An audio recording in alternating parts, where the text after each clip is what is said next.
So yan 'no, so kamusta po mga ka-Streetwise? Ako po si Takero Miyamoto at welcome po sa aking munting channel. So mga kababayan, magsasarado na po itong mga satellite offices ni Sara Duterte next year. Kasi kung hindi niya pa ito isasarado, malaking katangahan po ito sa kanya. Okay. So bago natin pag-usapan yan 'no, pakita ko muna sa inyo kung saan babanda itong mga satellite offices nga po ni Sara Duterte. So ito, okay. So una, meron siya sa Cagayan. Cagayan Valley. Okay, tapos sa Pangasinan, sa Bicol, sa Panay Island, Panay and Negros Island pala ito. Oo.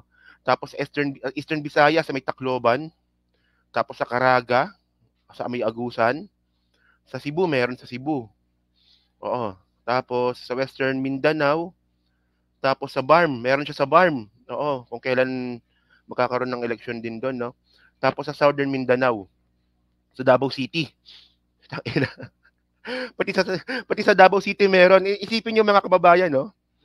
Mayor si Baste, tapos Congressman si Pulong. Ang nakakagulat dito, no, gumawa pa siya ng satellite office sa Davao City mismo. Kasi pakita ko sa inyo, no. Dito na natin makikita na isang malaking scheme itong satellite offices nga po ni Sara Duterte. So unang mga kababayan, ang tanong dito, saan ba kinukuha ni Sara Duterte yung mga budget para po sa maintenance, tsaka sa operation, tsaka pambayad sa mga tao. Kasi syempre, opisina yan. Alangan namang walang maintenance yan. Alangan namang walang mga nagtatrabaho sa opisina dyan. So ngayon, kinuha po ito ni Sara Duterte sa kanyang budget noong 2023. Di ba? So last year kasi, 2023 budget, okay pa siya. Di ba? VP Sara thanks House panel for swift approval of OVP 2.3 billion budget. So ito yung budget niya sa 2023. And then mga kababayan, yung budget niya rin po sa 2024, ngayong taon, nasa 2 billion din po. Di ba? So ngayon meron siyang ngayong expenses. Meron siyang mga pambayad para po sa operation ng mga satellite offices. So ngayon, ang unang problema ni Sara Duterte dito, ito balita ito no, COA ICE inspection of OVP satellite offices as lawmakers call it waste of money. So ito ngayong taon lang ito. Okay? So sabi dito no, ito malupit mga kababayan. Oh, lumalabas na 53 million ang lease niya per annum. So sa satellite offices niya to kung tutuusin, duplication lang ng line agencies natin ito. Kasi nakikita natin na yung services offered sa satellite at extension offices ay binibigay din naman ng regional offices, line agencies tulad ng DSWD, DOH, DOLE, TESDA. Hindi po ba natin madidisallow yung ganong expenses na duplication lang? Di ba? Ito, si Manikis. Congressman Manikis ito eh. So, ang point mga kababayan, nasisita na po ng COA at saka ng Congress itong mga satellite offices ni Sara Duterte na duplication lang po ng ibang agencies yung ginagawa nito. At tandaan natin mga kababayan, 53 million. 'Di ba? Yung 53 million kada annum, 'di ba? O per annum kada taon.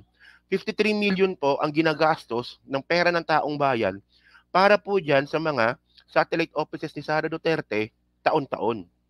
Na duplication lang naman pala.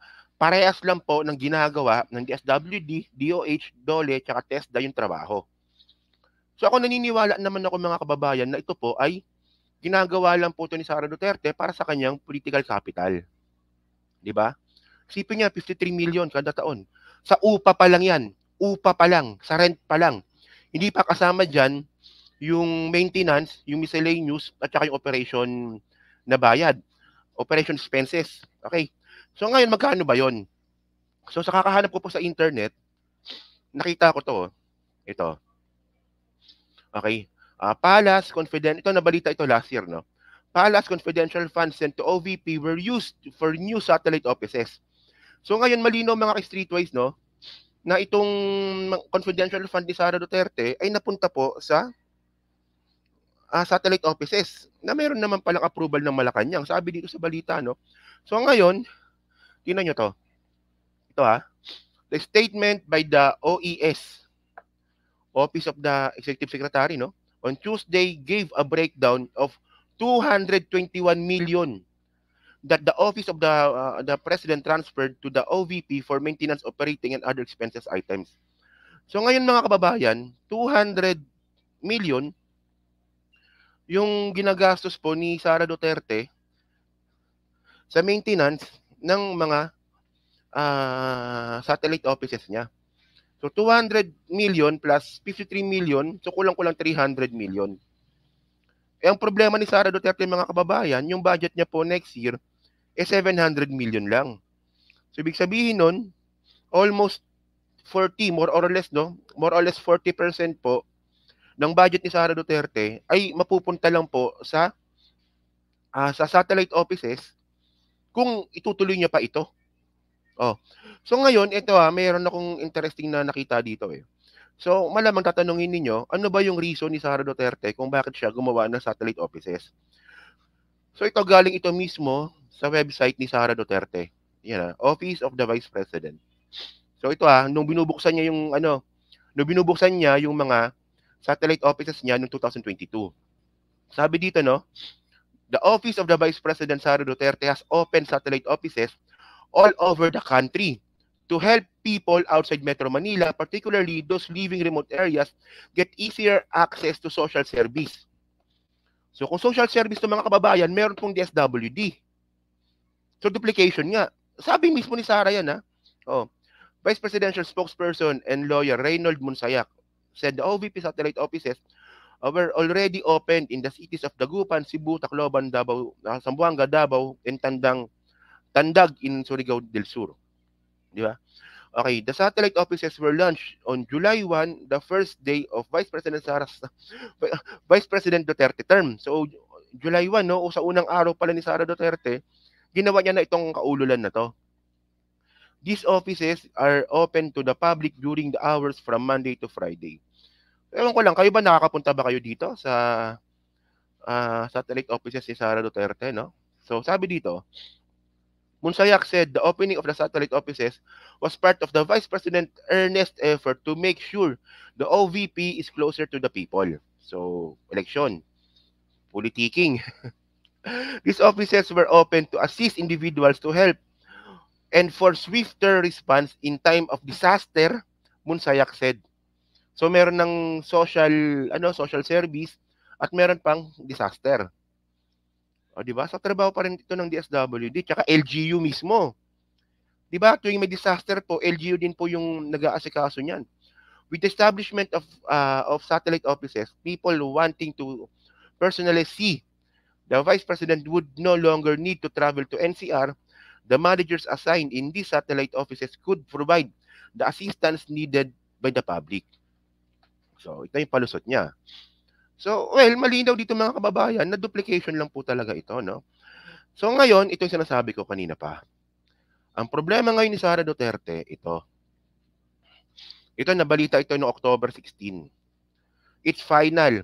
House Appropriation Panel slashes OVP budget by 1.3 billion. So, yung hinihingi po ni Sara Duterte na 2.1 something, no? Na billion of pesos na budget niya para sa 2025, naging magkano na lang. Ito.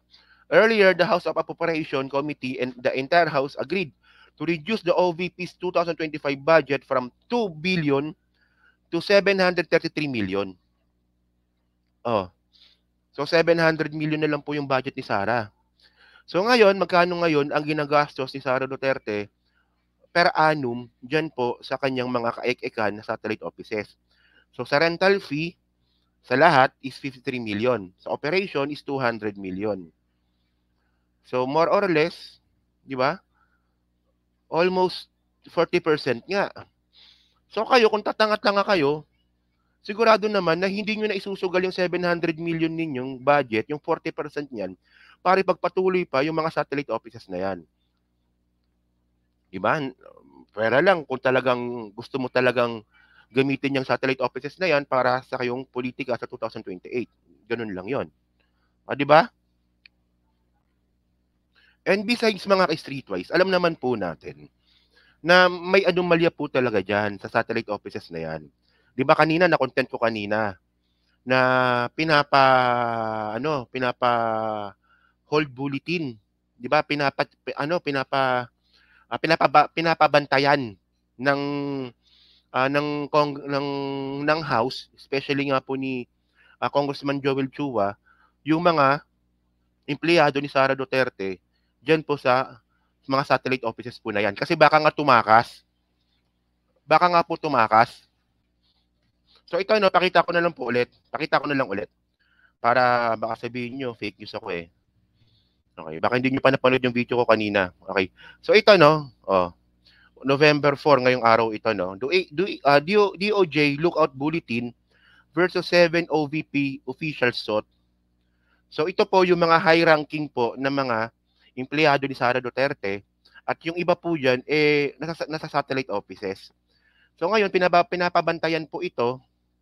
'Di ba may request? May request po si Joel Chua na magkaroon po ng lookout bulletin dito po sa 7 tao na to na sinasabing kasabwat ni Sara Duterte sa kanyang allegedly na pagnanakaw. O 'di ba? So dito natin makikita talaga na may anomalya talaga, no? So, ano lang natin, pero kung abangan natin 'to kung talagang baka mamaya kasi pag ulitin ko lang no, pag dito nagbagal-bagal na naman yung DOJ dito, baka matakasan tayo nito. 'Di ba? Oh. So yun mga streetwise no. So kayo po no, diyan po sa Team Replay. Ano nga po masasabi niyo nga po dito sa posibleng pagsarado ng mga satellite offices po ni Sara Duterte? Kasi logic lang yan mga kababayan. Yung budget po ni Leni Robredo dati, 800 million lang. Wala siyang satellite offices noon. Pero ito si Sara Duterte, 700 million, meron siyang satellite offices na kailangan po ito ng pera, ng budget para po magpatuloy yung operation. So kayo ba naniniwala ba kayo na magsasarado na tong mga satellite offices ni Sara Duterte?